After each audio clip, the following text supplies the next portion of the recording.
정장은 입었지, 땀은 뻘뻘 나지, 내 배역 다가오는데 리시버는 없지, 귀는 없지. 그거는 제가 아닙니다. 저 못하겠어요.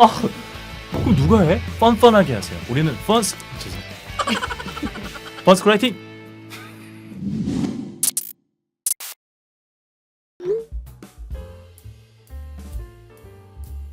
전속 성우를 경험했던 다른 선배님들이나 후배님들 다 마찬가지겠지만 에피소드가 정말 많아요. 정말 많고 솔직히 말하면 그 에피소드 중에 90% 이상은 다 괴로운, 아픈, 떠올리기 싫은, 내가 왜 그랬을까 싶은 게 참 많은데 뭐가 있을까요? 비방용 에피소드가 참 많아가지고 지금 필터링 중인데요. 잠시만요. 네.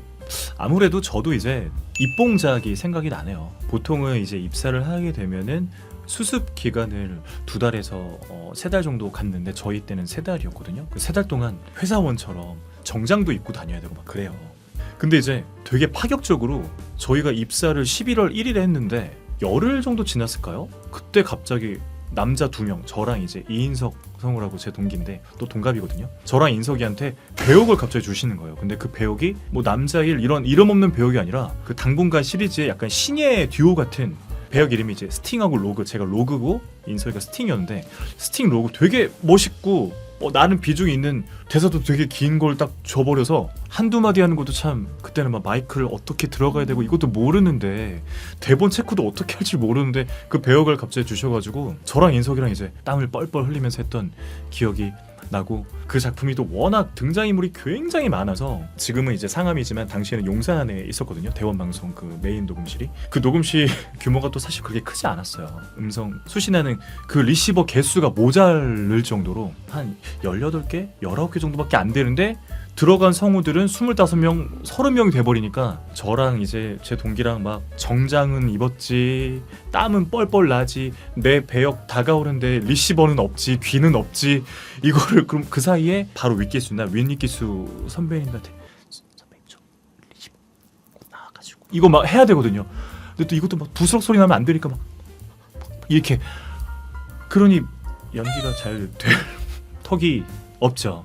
그거는 제가 아닙니다. 그걸 지금 연기하면 참 정말 그 로그라는 캐릭터가 참 멋있고 되게 시크하고 되게 차도남이고 막 그런 캐릭터인데 뭐 그때 당시 1, 2기 선배님들은 야 목소리 진짜 주인공 목소리네 막 해주셨지만 나중에 몇 년 뒤에 들어봤는데 참 이걸 듣고 저렇게 칭찬을 해주신 우리 1, 2기 선배님들 참 정말 대단하다, 감사하다라는 마음도 좀 들고 아무튼 그랬었죠. 그랬던 좀 부끄러운 과거가 있습니다.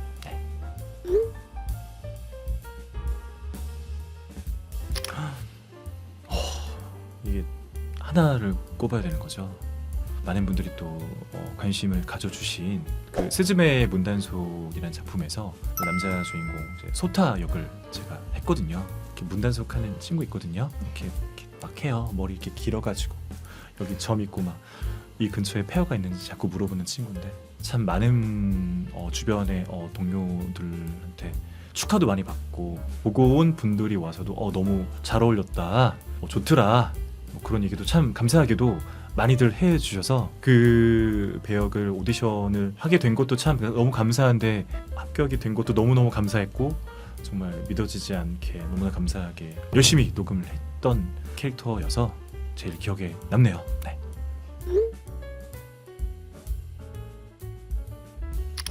비하인드 스토리랄 게 글쎄요, 본 녹음 자체도 참 너무나 열심히 참여를 했고 아무래도 이제 오디션 제안을 받았을 때가 가장 일단 좀 놀랍기도 했고 그 오디션 영상이 2분 정도 되거든요. 그 2분 정도 되는 영상을 제가 거의 1박 2일 동안 폐관 수련을 하면서 횟수로 치면 거의 800번 이상? 거의 1000번 가까이 보지 않았을까 싶어요. 그 2분짜리 영상을 보면서 그 짧은 대사를 내가 이걸 어떻게 해야 이 캐릭터의 느낌을 잘 낼 수가 있을까? 또 이 친구가 또 이제 의자로 변신을 하잖아요. 의자로 변신했는데 목소리는 의자치고 참 수상하게 괜찮게 목소리를 또 내야 되는데 간극을 좁히기 위해서, 그래서 사실은 원래 예정되어 있었던 저희 스케줄도 다 막 땡기고 막 미루고 해가지고 제가 1박 2일 정도를 그 2분 영상을 제가 연습실에서 틀어박혀가지고 지금 전폐해가면서 혹시 이 근처 혹시 막 진짜 아직도 대사가 기억날 정도로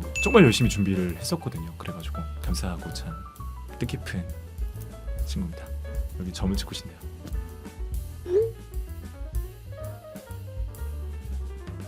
이것도 참 무슨 일인가 싶었죠. 네이밍관 뭐 그런 관이 있더라고요.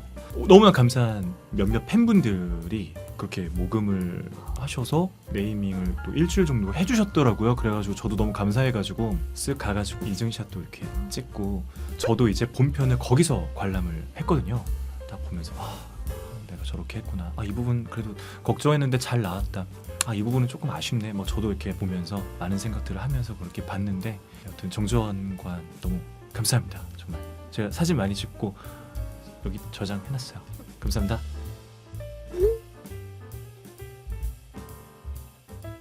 굉장히 뭔가 갑자기 거창해지는데 이것만은 놓칠 수 없다.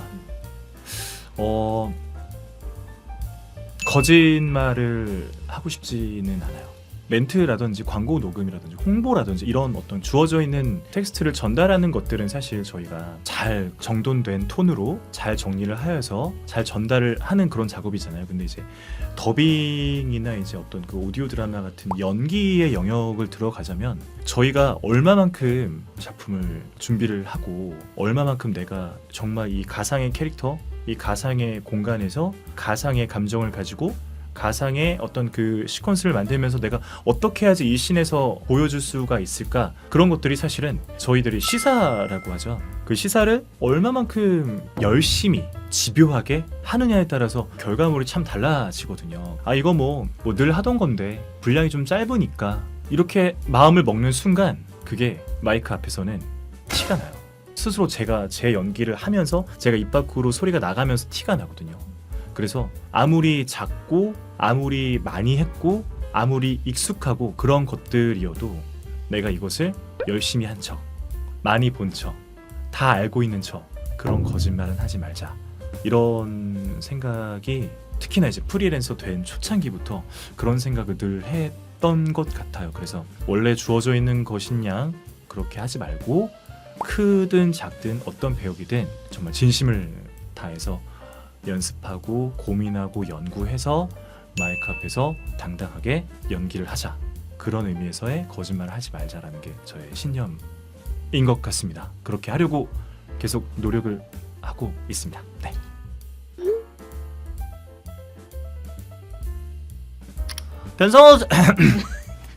변성을 죄송합니다. 변성을 잘할 수 있는 방법, 그런 것 같아요. 그냥 결국에는 불편함을 이겨내야 하는 게 아닐까 싶어요.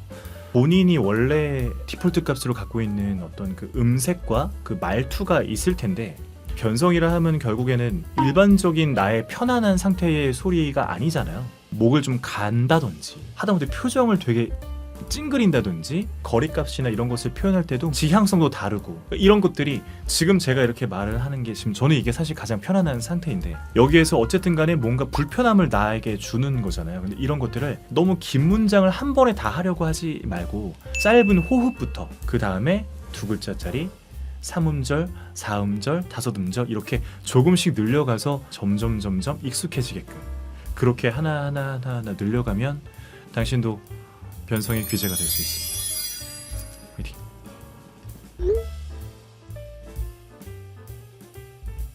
그것이야말로 정말 분석의 영역인 것 같아요. 그 대본이, 대사가 주는 캐릭터의 어떤 성격이 보일 테잖아요.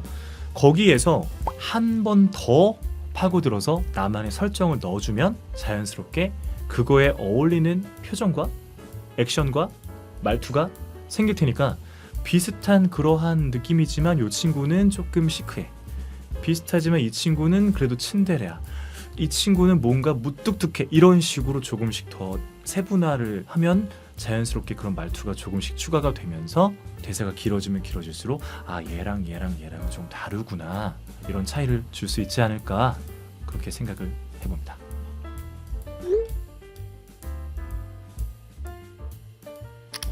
그것이야말로 성우가 왜 성우인지 보여줄 수 있는 영역인 것 같아요. 왜 그러냐면 사실 아니 저도 일상생활을 하는 사람인데 너무 항마력이 막 떨어지고 막 오그라들 것 같은 그런 대사나 그런 순간이 왜 없겠어요. 근데 그러한 대사나 그러한 캐릭터일수록 더 뻔뻔하게 해야 이게 표현이 됩니다. 그리고 그러한 뻔뻔함들이 듣는 사람들로 하여금 이 캐릭터는 현실 세계에선 존재하지 않지만 이 만화에서는, 이 드라마에서는 존재하는 캐릭터구나, 살아 숨쉬는 것처럼 느껴지는구나 라고 우리는 표현을 해줘야지. 뭐 예를 들어서 막 로맨스 막 사랑 고백하는 그런 씬인데 내가 너한테 가도 될까? 뭐 이런 거 해야 되는데 내가 저 못하겠어요. 그러면 그럼 누가 해? 당신이 해야죠. 그런 거일수록 뻔뻔하게 하세요. 뻔뻔하게 하세요. 우리는 죄송합니다. 그 한순간을 정말 뻔뻔하게, 이 순간만큼은 내가 제일 잘생겼고 내가 제일 멋있고 내가 제일 진지하다, 원테이크에 한 방에 해야 됩니다.